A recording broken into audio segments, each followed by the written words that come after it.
I've been interested in non-chronological narrative structures for quite a long time, and once you start thinking about the idea of point of view, I think time shifting, the idea of non-linear structures or non-chronological structures becomes a real freedom. And for me, it kind of found its ultimate expression in Memento, because that was as strong an alignment as I could find between a narrative structure and a point of view. Memento first came around when I was almost finished with Following, my first film. I'd done a fairly comprehensive cut on it, and then I'd moved from London out to Los Angeles, and I went by way of Chicago and met up with my younger brother. And my dad had a car from when they lived in Chicago that he was giving me, so we drove it out to Los Angeles. And on the course of that drive, my brother Jonah, he told me a story he was working on as a short story. It was this story about this guy with this particular condition where he couldn't make new memories. You know, he was exploring different ways of doing it and thinking about it.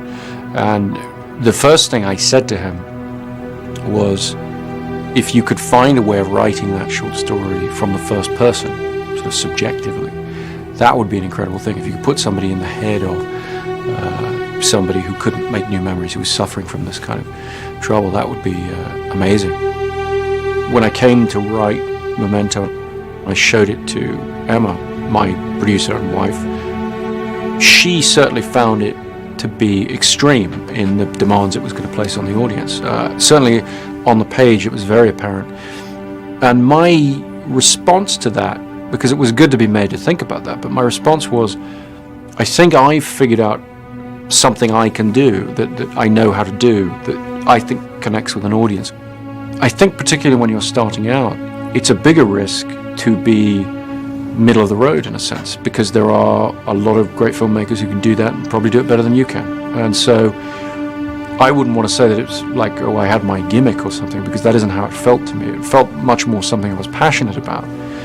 Otherwise I don't think it would have worked. But you had to have an extreme point of view to break through. I wrote the script from the first shot of the film to the last shot of the film. I never looked at it in chronological order. I never reordered the scenes to check it or whatever. I always tried to view it as an audience member, so I always viewed it in a linear fashion. I spent a lot of time with the script really trying to make it clear to people, and really trying to make the ending clear, and really trying to have the thing sort of snap together at the end in a particular way. What I found was the device, the reverse chronology, the idea of jumping into his head was working. And what it meant was, by the end of the film, you did not know who to trust. But ambiguity in movies is a tough thing, because if it feels like it's put there because you don't have an answer as a filmmaker, I think people don't accept it and they see it as a mistake. I think with Memento, it was very important that I had a blueprint for an objective truth. I remember when we took the film to Venice, the first time we showed it to any audience, and so I'd never spoken about the film to people or anything. In the press conference afterwards, I happily explained how I intended, the ending to be taken, and my brother sort of pulled me aside and said, you can't do that, because your interpretation isn't any more valid than anyone else's. Those are the terms of the storytelling that you've put out there, because it's a subjectively told story, and Leonard can't know with total certainty. And that's sort of what the film is saying about the human condition in a way, is that we are at the mercy of our perceptions. That's kind of the whole point of it. So for you to go out there as the filmmaker and try and express this invalidates other people's interpretations is probably not right. And we argued about it a bit, but I think actually he was completely right, and it was an interesting thing that I hadn't really analysed before. So I think that for me the key was always to get people to ask the right questions at the end, to have them understand that the ambiguity is purposeful and is part of the point of the storytelling. And then as a viewer, then I'm okay with that kind of ambiguity.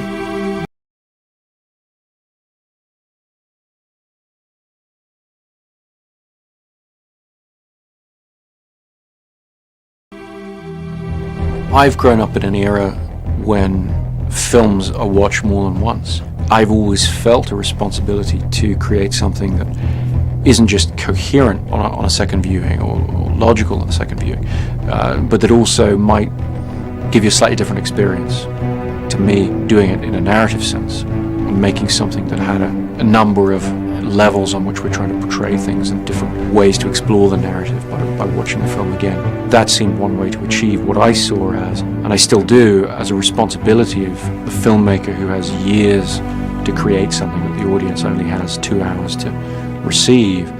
It would be absurd to not think of the filmmaker as being ahead of the audience. The filmmaker needs to be ahead of the audience. He needs to be creating something broader and deeper than they can take in on first viewing.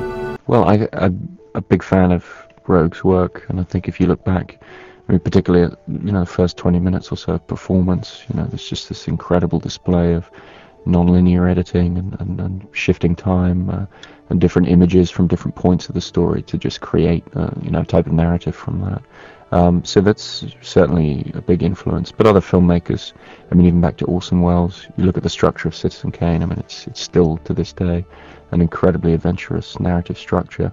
But I think my real interest is not so much, shifting time for the sake of it. My real interest is points of view, deciding what's the point of view we're trying to express in the story, whose eyes are we seeing the story through. And in the case of Memento, it was very specifically, the structure is very specifically an attempt to see the events of the story through Leonard's eyes, basically. One of the reasons I think I'm drawn to the thriller genre, the film noir genre, is I think it plays into my own personal paranoia that, can you really trust all the people around you and this kind of thing? And I think it's a powerful element to these stories because we can all relate to it so well. We all have to take those leaps of faith in small ways every day, in terms of trusting the people we work with, the people we're in relationships with, and so forth. And I like the way that in a psychological thriller, in the film noir genre, you can just take those fears and extrapolate them. You can exaggerate them into something more melodramatic that has a more universal language. Looking at what we've done and then kind of figuring out where it came from in my head. So, not quite sure, how specifically I could answer that, except to say that the episodic nature of Memento appealed to me because one of the things that appealed to me about the sort of central conceit was the idea of context, the context surrounding an action or an event, motivation versus action, that kind of thing.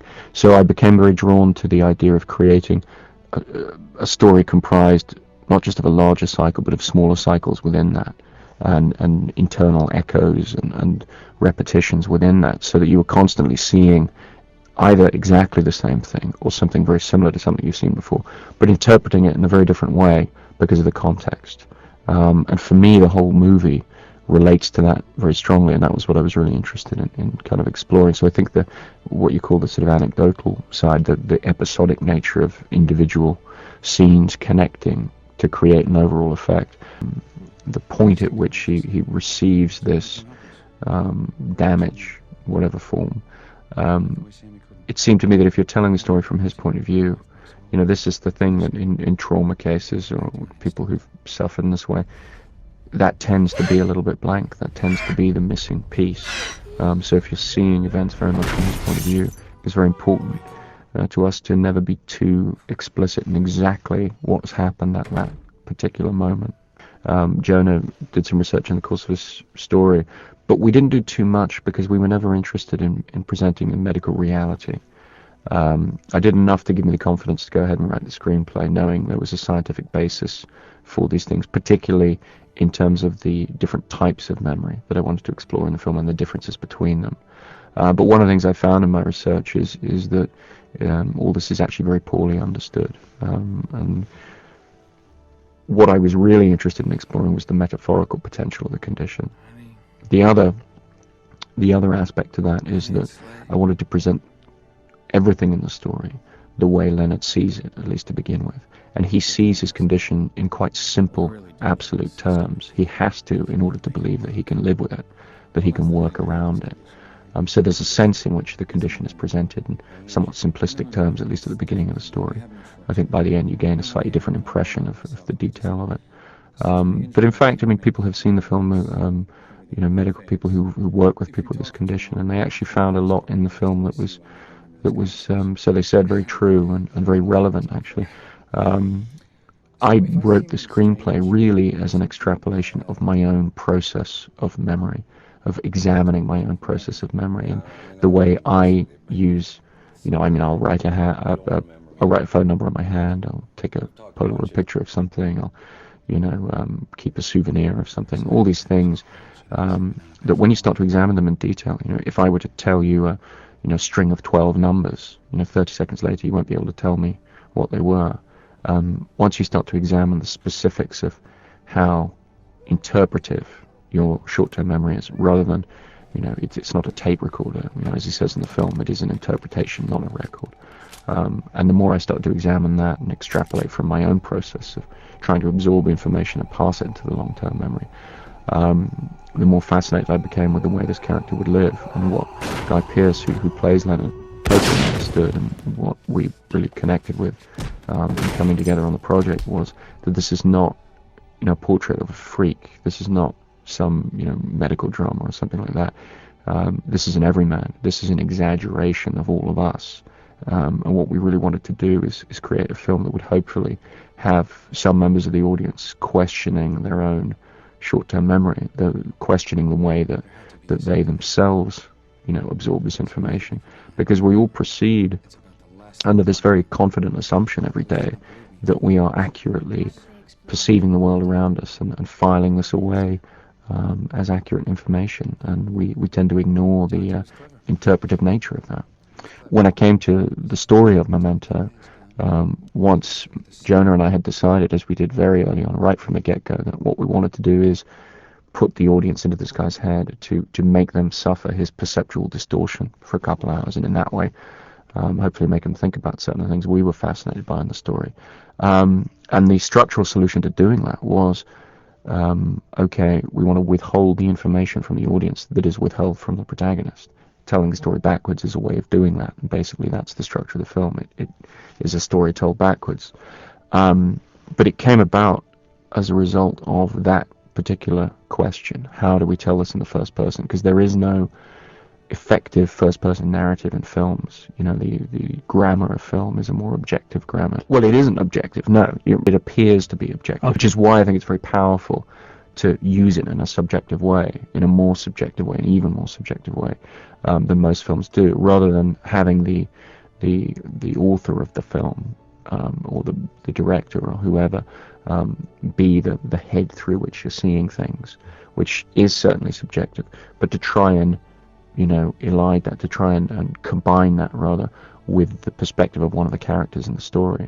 Then I think it becomes very effective, because even in literature, when you're reading a book written in the first person, you're constantly seeing that first person pronoun, you're constantly aware of the fact that you're being told the story very subjectively. So the structure came about as a result of really trying to create that subjective narrative, and in fact I didn't write anything at all before coming up with that approach to the story. And to me, the structure and the story are one and the same. They are totally inseparable. People are often saying to me, can you, reorder the film and view it in a chronological sense? And my answer is, you can. Logically, it holds up. I felt that was important because you're inviting all kinds of logical scrutiny by adopting this unconventional structure. But it's a completely different story. I mean, the narrative is entirely different. Your perception of the character is entirely different. And to me, that was very important. And that's why I wrote the script the way it appears on screen, which is not what I did with Following. With Following, I always had the structure in mind, but I wrote a chronological story and then divided it up. What I found is I then had to do an enormous amount of rewrite work to make it work as the narrative I wanted on screen. So what I did with Memento is I just sat down and I started writing from page one, and I wrote the film that I wanted to see on screen. I then had to go back and do a lot of work, to sort of check the logic of it and everything. Quite a lot of work, sort of scene to scene. I think I was just so excited by the whole process, though, that I found it easier than I should have. I just kind of got through it, and then once I had it on the page, I would go back and check the particular logic. It was very difficult to rewrite. The writing wasn't so tough, but with that structure, anytime you change anything in a scene, there are all kinds of ramifications in both directions in the script. So it's a very complex rewrite process you go through on a script like that. But I was just enjoying myself with it, so it didn't feel like as hard work as it should have, probably. storytelling. It's a lot about filmmaking in a way. A lot about the way that we view ourselves in the world. You know, we are the sort of heroes of our own particular dramas going along.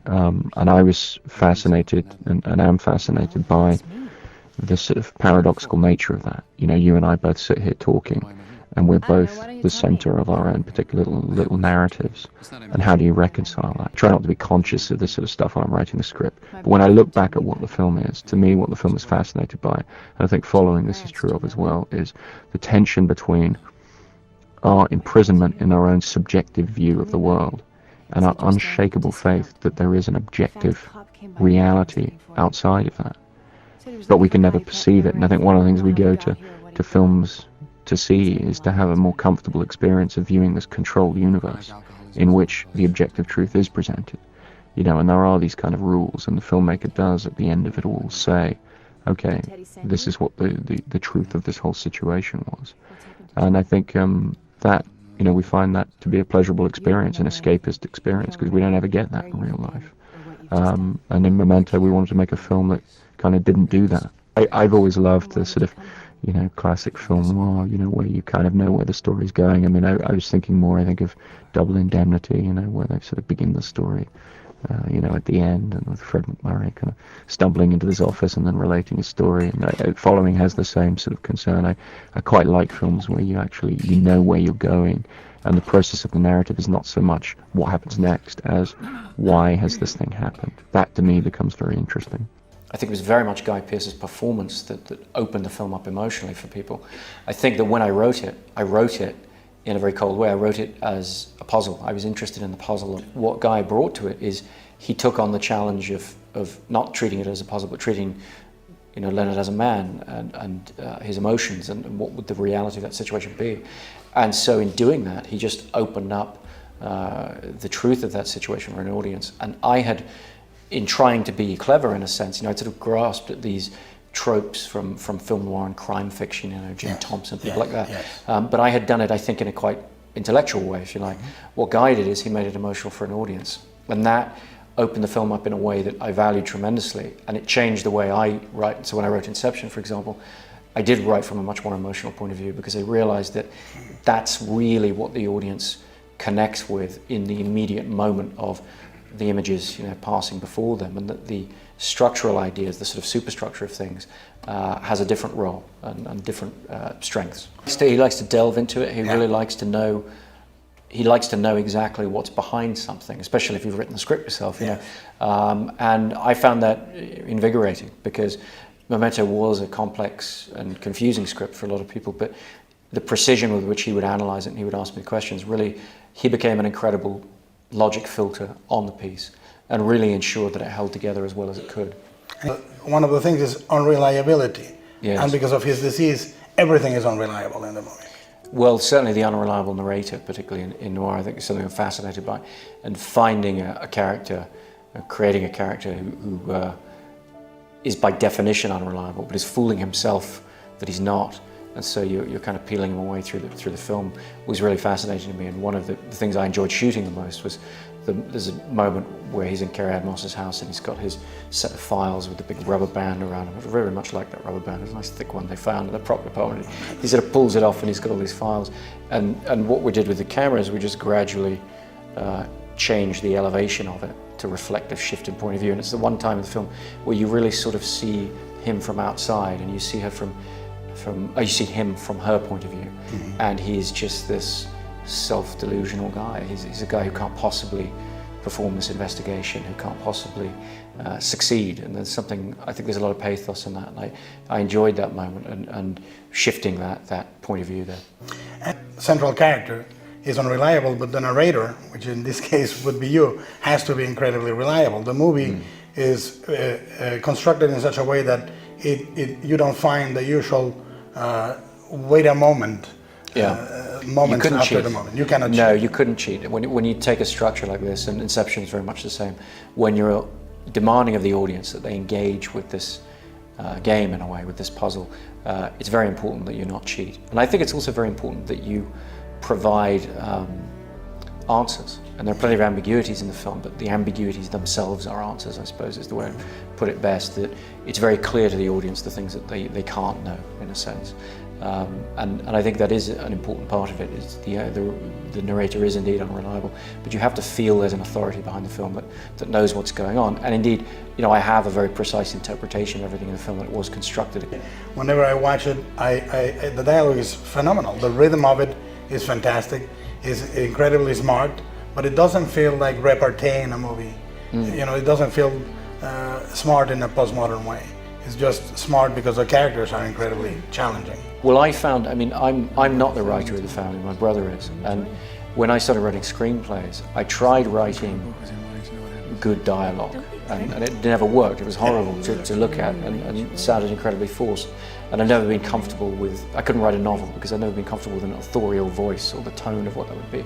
But what I found in the screenplay form is that if you then went back and you just took out all the bits you thought were good, what you were left with was actually much more useful in terms of communicating, and just trying to write from the point of view of what are these people feeling, what do they need to express in the moment. So more and more I just try and strip everything out that isn't essential. Mm-hmm. Because I think the movement you talk about stemmed very much from Tarantino and his work in the 90s, and certainly for me, I found his work very exciting, and it pushed me to read a lot of the source material, starting with Elmore Leonard and then reading the books of James Ellroy and Jim Thompson further back. And I spent years reading a lot of crime fiction. And I think that if Memento holds up a little better than some of the other neo-noir of the time, it's probably because I did actually go to the books rather than the movies. Mm-hmm. Because there's a limit to, particularly when Tarantino's work is already ironic and already retro in that sense. A reflection of it. Yeah, so then you're reflecting a reflection if you're looking at the movie sensibility. But I think he certainly inspired me to look into the literary origins of the genre. And once you engage with the books of the time, I think Jim Thompson is the guy I keep coming back to as the strongest. Putting together. He's a tough guy. He's very tough, and this film's nowhere near as tough as his, except in the extremity of the guy's situation. But it's this idea of character defined through action. It's this idea that you put a group of, usually a triangle of people together, and you see what they all do to each other, and at the end of the story you try and figure out who was good and who was bad and who was evil and who was okay. James M. Cain, did you go to him? I really like the idea of Joey Pants particularly, playing this character who, at the end, you sit through the 2 hours of the movie, and right near the end, he has that line where he just turns around, he's explaining what's going on, and he says, "Are you sure?"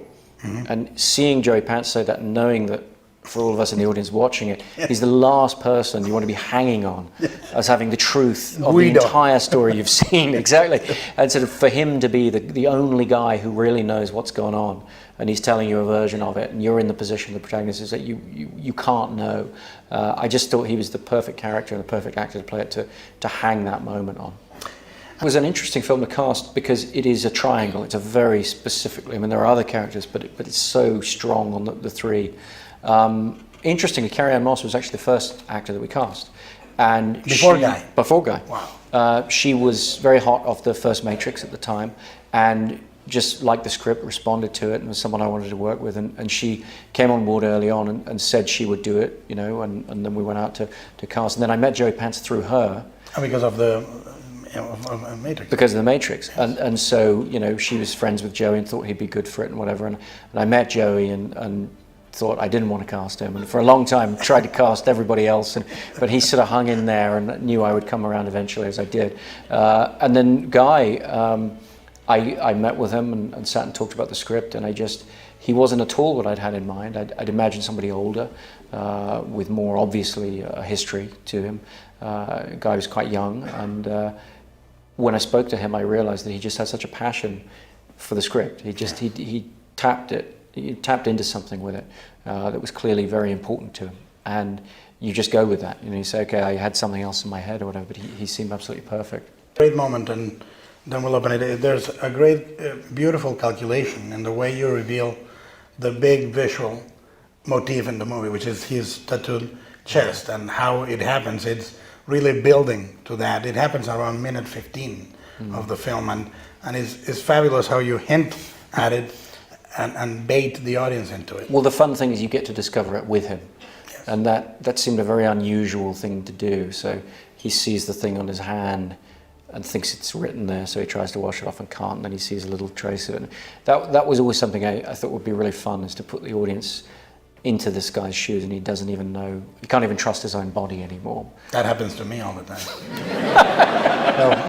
Everything in the making of the film was aimed at trying to be as extreme as we could whilst connecting with an audience. And there was an enormous amount of skepticism around the project at every stage. The good thing was, with the screenplay, for example, when you showed it to people, they either loved it or they hated it. There was nothing in between, and people couldn't fake it. And so you wound up working with the right people, working with Newmarket, who financed the film. You knew that you were working with people who believed in it. And when we finished the film, we tried to get it set up with a distributor, and everybody passed. And none of the independent distributors of the time, of the day, thought that it could connect with an audience.